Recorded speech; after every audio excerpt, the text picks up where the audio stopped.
평안하셨습니까? 송지호입니다. 미국 샌프란시스코의 스탠포드 호텔에서 각 방마다 성경을 놓아두었는데요. 15년간 한 권도 가져간 사람이 없었다고 합니다. 그런데 영어 사전을 두었더니 한 달 사이에 14권이 없어졌다고 합니다. 이 호텔의 사장은 이걸 보면서 이렇게 한탄했다고 합니다. 사람들이 하나님의 말씀에는 관심이 없고 인간의 언어에는 훔쳐갈 정도로 관심이 많군요. 여러분, 거북이 크리스천이라는 말이 있습니다. 음식을 먹지 않고 새는 9일, 사람은 20일, 거북이는 500일을 살 수 있다고 합니다. 그래서 성경을 읽지 않고 사는 성도를 거북이 크리스천이라고 말한다고 합니다. 성도가 살아갈 때 가장 큰 힘이 되는 것이 말씀인데요. 우리는 말씀을 얼마나 사모하고 살아갑니까? 또 이 말씀에서 나오는 힘을 얼마나 경험하고 살아가고 있습니까? 말씀의 소중함을 되새기면서 오늘 묵상 함께 하시겠습니다.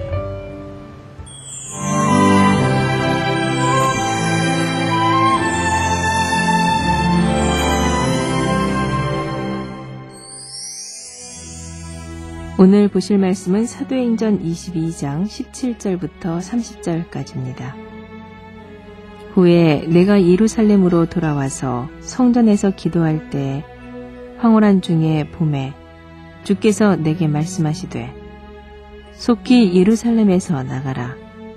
그들은 내가 내게 대하여 증언하는 말을 듣지 아니하리라 하시거늘 내가 말하기를 주님 내가 주를 믿는 사람들을 가두고 또 각 회당에서 때리고 또 주의 증인 스데반이 피를 흘릴 때 내가 곁에 서서 찬성하고 그 죽이는 사람들의 옷을 지킨 줄 그들도 아나이다. 나더러 또 이르시되 떠나가라. 내가 너를 멀리 이방인에게로 보내리라 하셨느니라. 이 말하는 것까지 그들이 듣다가 소리질러 이르되 이러한 자는 세상에서 없애버리자 살려둘 자가 아니라 하여 떠들며 옷을 벗어던지고 티끌을 공중에 날리니 천부장이 바울을 영내로 데려가라 명하고 그들이 무슨 일로 그에 대하여 떠드는지 알고자 하여 채찍질하며 신문하라 한대 가죽줄로 바울을 매니 바울이 곁에 서 있는 백부장더러 이르되 너희가 로마 시민된 자를 죄도 정하지 아니하고 채찍질을 할 수 있느냐 하니 백부장이 듣고 가서 천부장에게 전하여 이르되 어찌하려 하느냐 이는 로마 시민이라 하니 천부장이 와서 바울에게 말하되 내가 로마 시민이냐 내게 말하라. 이르되 그러하다. 천부장이 대답하되 나는 돈을 많이 들여 이 시민권을 얻었노라. 바울이 이르되 나는 나면서부터라 하니 신문하려던 사람들이 곧 그에게서 물러가고 천부장도 그가 로마 시민인 줄 알고 또 그 결박한 것 때문에 두려워하니라. 이튿날 천부장은 유대인들이 무슨 일로 그를 고발하는지 진상을 알고자 하여 그 결박을 풀고 명하여 제사장들과 온 공회를 모으고 바울을 데리고 내려가서 그들 앞에 세우니라. 바울은 이제 자신이 이방인 선교에 뛰어들게 된 경우에 대해서 말하기 시작합니다. 먼저 그는 자신이 얼마나 동족인 유대인들에게 이 복음을 전하고 싶었는지를 말합니다. 다메섹에서 회심하고 예루살렘에 올라온 바울은 속히 예루살렘에서 나가라 하는 하나님의 음성 앞에서 이 도를 박해했던 자신이야말로 유대인 전도의 적임자라고 항변하기까지 했던 것입니다. 그러나 하나님께서는 유대인들이 그의 증거를 듣지 않을 것이라고 말씀하시면서 이방인에게로 가라고 다시 명령하셨음을 바울은 전하고 있습니다. 그 전까지 바울의 연설을 잠잠히 듣고 있던 유대인들은 이방인 얘기가 나오자마자 마치 화산처럼 폭발하여 다시 아우성치기 시작했습니다.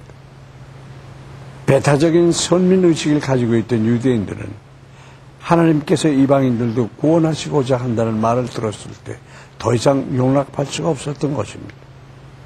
23절에 떠들며 던지고 날리니라는 동사는 그때의 살벌한 분위기를 전해줍니다.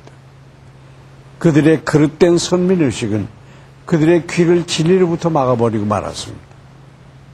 우리도 우리의 귀를 막고 있는 것은 없는지 돌아보고 진리의 말씀을 제대로 깨닫도록 노력해야 하겠습니다. 한편 천부장은 군중들의 격렬한 반응을 보고 분명 바울에게 큰 죄가 있는 것으로 판단하고는 채찍질로 신문하기 위해 묻게 했습니다. 그런데 이때 바울은 자신이 로마 시민이며 판결도 나지 않은 상황에서 로마 시민을 채찍질하는 것은 중죄인임을 상기시키고 있습니다. 그는 기꺼이 그리스도를 위하여 죽을 준비가 되어 있었지만 무모하게 자기 생명을 내버린 사람은 아니었습니다. 이어지는 천부장과의 대화를 통해서 우리는 바울이 상류계층의 사람이었음을 알게 됩니다. 이 같은 사회적인 배경에도 불구하고 복음을 위해 자신을 내어던진 바울의 모습은 많은 소유 때문에 그리스도를 따르지 못했던 젊은 부자 청년과 큰 대조를 이룹니다. 한편 천부장이 바울의 로마 사람됨을 듣고도 그의 결박을 이튿날까지 풀지 않았던 것은 당시 군중의 분위기가 얼마나 살기둥둥했는지를 짐작케 해줍니다. 아집과 독선에 사로잡혀 진리를 거스르는 모습이 우리 안에 없는지 살펴봐야 하겠습니다.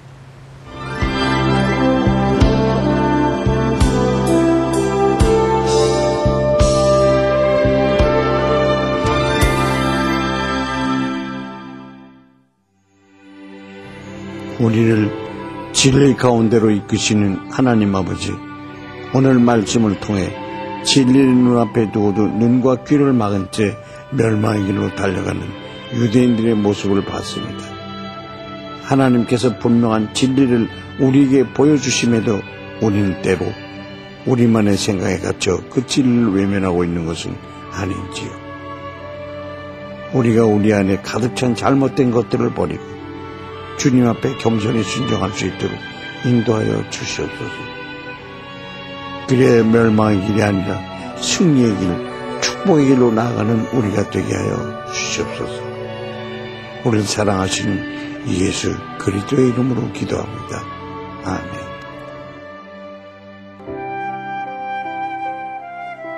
중국 남부 지역의 루오포어 마오족은 귀신에 대한 두려움에 사로잡혀 있습니다. 그들은 귀신들이 세상을 조종한다고 믿고 모든 집은 귀신들이 살기 위해서 지어졌다고 믿고 있습니다. 루오포어 마오족의 집은 한 개 이상의 신당을 두고 있고 귀신들의 왕래가 쉽도록 현관문부터 신당까지의 길을 깨끗이 치워둡니다. 대부분 문명인 루오포어 마오족에는 크리스찬이 한 명도 없습니다. 그들의 언어로 번역된 성경 같은 선교 자료도 없습니다. 그들의 언어로 성경을 번역하고 선교 자료를 전해줄 전문인 선교사가 세워지도록 기도합시다. 바다를 항해하던 작은 여객선 한 척이 오랜 시간 강풍에 시달렸습니다. 어느덧 바람이 잦아들며 바다가 고요해졌지만 엔진이 고장나는 바람에 이 배는 결국 표류하게 됐습니다. 시간이 지나면서 배 안에 마실 물이 바닥나게 됐고 승객들은 목이 말라 죽을 지경이었습니다. 그때 마침 멀리서 배 한 척이 다가오는 것이 보였습니다. 승객들은 그 배를 향해서 손짓을 하며 말합니다. 물 좀 주세요. 그래서 그 배에 있던 사람들이 이렇게 얘기했습니다. 여보시오, 뭘 하고 있는 거예요? 물동이를 내려요. 여기는 아마존 강입니다. 사람들은 강풍으로 인해 바다에서 강으로 배가 거슬러 올라간 것을 몰랐기에 물을 옆에 두고도 목이 말라 죽을 뻔했던 것입니다. 물이 바로 가까이 있는데도 먼 곳을 향해 손을 흔드는 모습. 때로는 우리의 모습도 이렇지 않은지 생각해 봅니다. 생명의 주인 되신 하나님, 우리의 필요에 따라서 공급하시는 하나님을 섬기면서도 나는 늘 부족해. 나는 항상 가진 게 없어. 라고 생각하지 않습니까? 만물을 주관하시는 하나님께 손 내밀어 도움을 청하시길 바랍니다. 하나님은 우리가 풍성한 삶을 누리기를 원하십니다. 송재의 큐티 동행 오늘 여기서 마치겠습니다. 감사합니다.